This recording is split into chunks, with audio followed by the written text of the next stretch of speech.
umarte ang Ginebra San Miguel. Yes, it took a very odd substitution on the part of Sonny. He put in for one foul and took himself out again. And Hison has helped out since then. Libre, hindi nahawakan ni James ang bola. Ngayon, nahawakan niya. It bounces up and away into the hands of Alaska Milk. First 2 minutes of our third quarter. If you just joined us, nanalo po ang Santa Lucia kanina laban sa Pure Foods. 98-93 ang bilang doon. It's a mismatch for Wino. Traveling. Masyado siyang nanggigil. Nakita niya sa likod niya si Vince Hison dahil nagkaroon ng switching doon, yung pagbabaan ng depensa ng Ginebra. Nahuli naman siya ng Traveling. So again, Ginebra setting up their half-court game here. Some screens coming up here for James and force switch off. Opposite side. Napilitan ni Locsin. Nakita mo yung dalawang option doon, Seba? James coming off a stack play. Wala mapasahan, opposite side, Locsin isolated. And Nolly got that foul from Chambers past the 2 points. And it was a very creative shot at that. Yes. Well, Locsin had a very poor first half. No? Siguro, tinanong ko nga siya as he was coming out the dugout, are your fingers still hurting? Hindi naman, sir. Wala lang akong swerte siguro. Maybe I can make up here in the second half. Jolas comes out of the pack with a basketball. Leaps it over to Huino. Hindi pipilit. Nakuha ng Ginebra. David, nasundot ni Hawkins. Clean swipe. Muntik mawala. To the hands of Chambers. Huino up. No! Hison. David. James. Over to Hison. Draws it in closer. Pumps twice. Short. Rebound. Madali ang Ginebra, no? Well, Hison saw Chambers in front of him, so alam mo, nag-iba ka agad ang attitude niya of going strong, no? Because he had to go to the left. Post-up play for Sean Chambers. Turnaround. Strong move, producing nothing, however. Ayaw na rin pumasok ang mga tira ng Alaska, even at close range, ha? Oo, halos dikit na yun, eh. Samantala, narito si James. Locsin trying to post up, goes inside, batted away, and we've had 4 sequences unproductive at that. Walang nakakapapasok ng tira. Narito si Chambers, left flank, pinakawalan, bingo! Well, tama na rin ang ginawa ni Marlo Aquino. He gave him some space, but he was also there to try to block his shot, no? Pero talagang just a difficult shot that Chambers made.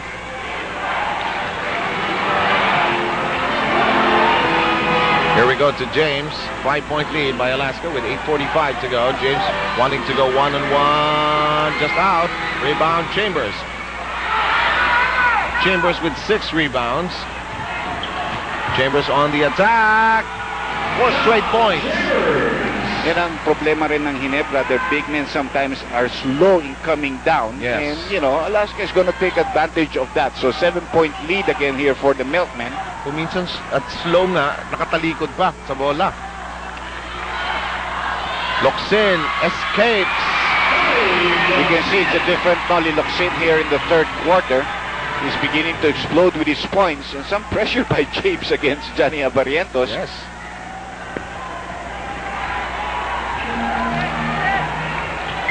Chambers. David trying to sneak in from behind. Johnny libre sa 3. Ayaw, rebound, pinagkatalunan, nasa kamay ni James. Pinalbog niya sa rubber shoes ni Hawkins. Well, obviously, he hasn't seen those things done here, no? Pero talagang may basketball sense talaga ito si James, eh, no? Having played also in the NBA and many other leagues. They're trying to go to Locsin and capitalize on the fact that Chambers is 3 personal. That's a foul by Chambers, yes. He wiped out Locsin. Tama yung ginagawa ni Sonny. Talagang pinapapunta niya yung bola road. Pang-apat na ni Chambers yata yun, no? Yes.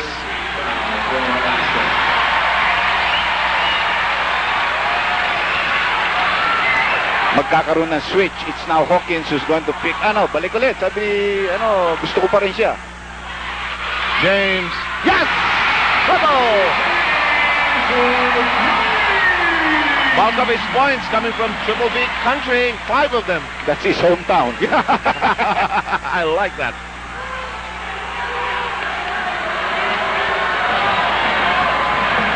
Hawkins Nakakita na madadaanan.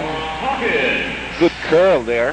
Apat ang lamang ng Alaska. 7 minutes, 8 seconds po ang remaining dito sa third quarter. Di kita nitong laban na ito, no? Yes. At gaya ng naipangako ng dalawang kupunan, aksyong umatikabo. David! You really need a small man who can get down the middle. We've seen that in the NBA. The beat gives that to Ginebra San Miguel, you know. Yung penetration Yung mga dimension. Stockton, Yes. yung mga Kenny Smith, yung Cassell. Kevin Johnson. Yeah. Johnny Abarrientos. Oh, yes! Ayun, tinulungan pa ni James yun, ha? Pero mahirap na tira yun. Oh, laki ba naman yung makaharang sa'yo eh.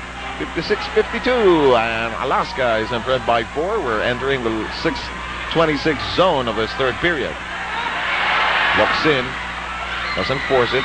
Marlu trying to be graceful, gets it going for Ginebra. Ginebra's plays are now beginning to flow properly because they have that first option of the post-up of Locsin. Last Oh, Mimosa. yes! Pagalingan na ito, no? Both clubs are beginning to hum with their shooting. Iinit ang Ginebra, may antidote kagad ang Alaska. But Ginebra likes this kind of pace. Oh yes, absolutely. Yung scoring. Yung first 2 quarters, pace ng Alaska. Correct. There's James wide open, but they go again to Locsin and he loses it on the curl. Fast action here. Well, we needed a timeout. Ginebra uses it. Ang 4-point lead habang tayo To trouble by getting 3 consecutive fouls in this quarter. Yes, and his total number of fouls is 4. It's 63-58. 4-11 po ang remaining dito sa ating third. Jojo Lastimosa sends it over to Hawkins. He'll drive very hard. He's under the basket. Goes to Chambers. One to Lasal. Goes! Ganda talaga magpasa ng Alaska. Always looking for a guy who's open. And they know exactly where the other person is. Ginebra going to the Saturn. It's James now at the top of the key. Narito si Hiso. Naghahanap ng madadaanan. Supalpal! And they will have 12 seconds on their shot clock. 3:44 left in this third quarter. Kung ngayon lang ho kayo sumali sa ating presentasyon ngayong gabi, lumamang ng as much as 18 points. Ang Alaska. James, again, hitting from his hometown.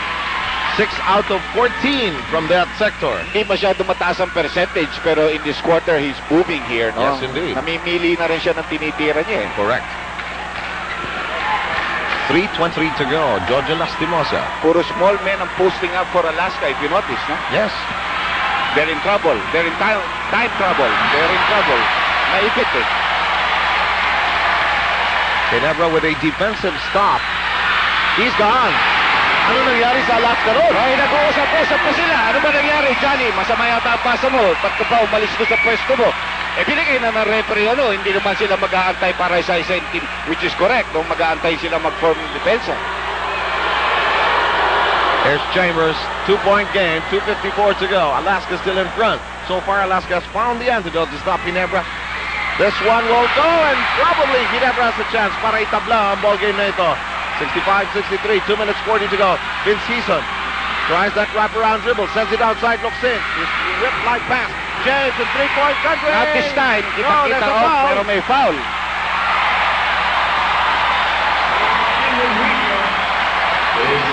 Quino with his third, and it'll be 3 free throws for Henry James. 2 minutes and 33 seconds. Dumadating, pabitaw.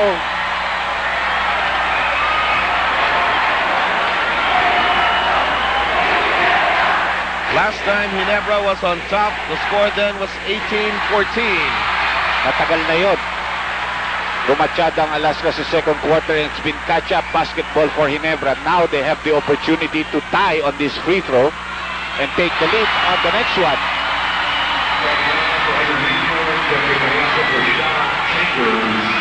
Ramas, pumasok, pumalili kay Huino, si Carriazo, papalitan niya o pinalitan na niya si Sean Chambers. 2 things for Chambers, also to give him a rest. Pangalawa, talagang nagwawala si Locsin dito, no? Look at this, they're back on top. The uphill climb